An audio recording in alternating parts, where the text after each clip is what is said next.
Olá, alunos e alunas, tudo bem com vocês? Na aula de hoje, nós vamos falar sobre as políticas públicas de acessibilidade. O termo acessibilidade indica aquilo a que se pode chegar com facilidade, que fica ao alcance. Na área da deficiência, quando a palavra começou a ser utilizada, ela estava limitada a espaços construídos e designava a eliminação de barreiras arquitetônicas. Essa expressão, barreiras arquitetônicas, era a mais utilizada. O ano de 1981 foi um marco muito importante para o grupo de pessoas com deficiência. A Organização das Nações Unidas, conhecida como ONU, decretou que este ano seria o ano das pessoas com deficiência. Essa decisão trouxe uma visibilidade para o grupo e estimulou mudanças de atitudes. No cenário dessa alteração, podemos destacar a alteração do termo barreiras arquitetônicas por acessibilidade. Com essa mudança, o significado da palavra acessibilidade foi ampliado, porque este acesso era muito mais do que a construção de rampas que dessem acesso às escolas, parques, teatro, cinemas, museus. Ele conduzia acesso na educação, no trabalho, no lazer, na cultura, no esporte, na informação, dentre outros.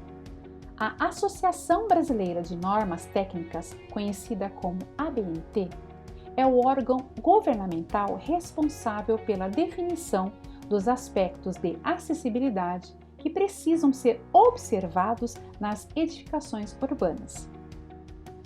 Este órgão entende que é possível encontrar parâmetros técnicos que auxiliam uma determinada obra a ser mais acessível, tanto no período da construção como na reforma. Ele aponta para as advertências relacionadas ao mobiliário, sinalização, tipos de piso, dimensões dos cômodos, etc. A ABNT criou uma norma reguladora, que é a NBR 9050. Ela foi publicada pela primeira vez no ano de 1985, com 50 páginas. Depois, ela passou por 3 revisões, em 1994, em 2004 e em 2015. Nesta última versão, o documento foi ampliado para 148 páginas, apontando parâmetros para diferentes categorias de mobilidade e percepção do ambiente. No mês de agosto do ano de 2020, foi publicada uma emenda de 65 páginas para atualizar essa NBR. A Constituição Brasileira de 1988 apontava para a garantia dos direitos sociais e individuais das pessoas no Brasil, inclusive o das pessoas com deficiência. Depois dela, surgiram leis e normas mais específicas, com o intuito de garantir a acessibilidade e a inclusão, que é o caso da Lei de Cotas número 8.213, publicada no ano de 1991, com foco na inclusão de pessoas com deficiência no mercado de trabalho.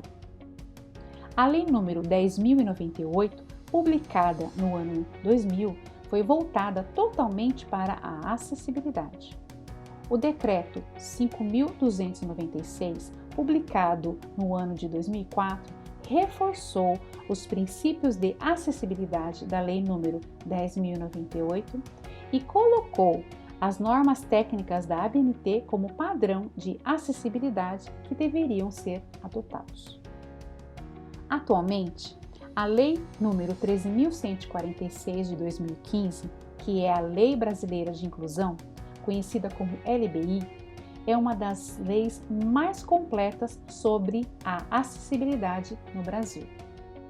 Ela define a acessibilidade como possibilidade e condição de alcance para utilização com segurança e autonomia de espaços mobiliários, equipamentos urbanos, edificações, transportes, informação e comunicação, inclusive seus sistemas e tecnologias, bem como de outros serviços e instalações abertas ao público, de uso público ou privados, de uso coletivo, tanto na zona urbana como na rural, por pessoa com deficiência ou com mobilidade reduzida.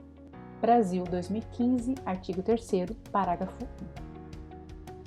A LBI aponta como exemplos de acessibilidade: a arquitetônica, com espaços organizados para o acesso;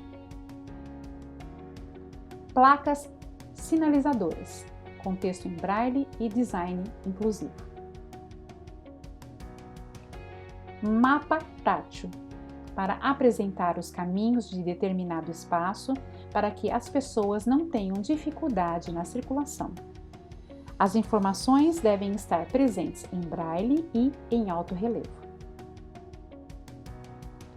Piso tátil, para guiar a circulação segura e confortável em espaços, impedindo que existam obstáculos durante o trajeto.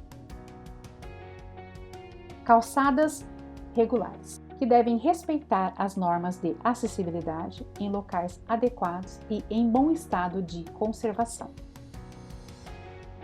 Corrimão ou barra de acesso, que permitam, tanto em lugares públicos como nos espaços privados, a circulação segura. Rampas, que são essenciais para garantir a acessibilidade universal. Mobiliário urbano, que devem ser instalados em espaços públicos com altura e localização adequada. São exemplos: lixeiras, bancos de praças e academias ao ar livre. Sanitários adaptados, que deve se observar principalmente para a altura e a disposição dos componentes de um banheiro. Como podemos ver, o objetivo essencial da acessibilidade é a garantia do direito das pessoas com deficiência de transitar em espaços urbanos sem a interferência de obstáculos que as impeçam de conviver ou circular livremente. No conteúdo da aula de hoje, falamos sobre a acessibilidade, sobre as principais leis que tratam do assunto e vimos como a acessibilidade é importante para a inclusão de pessoas com deficiência em todos os espaços e para que elas tenham acesso livre aos lugares de seu interesse. Um forte abraço, até a próxima!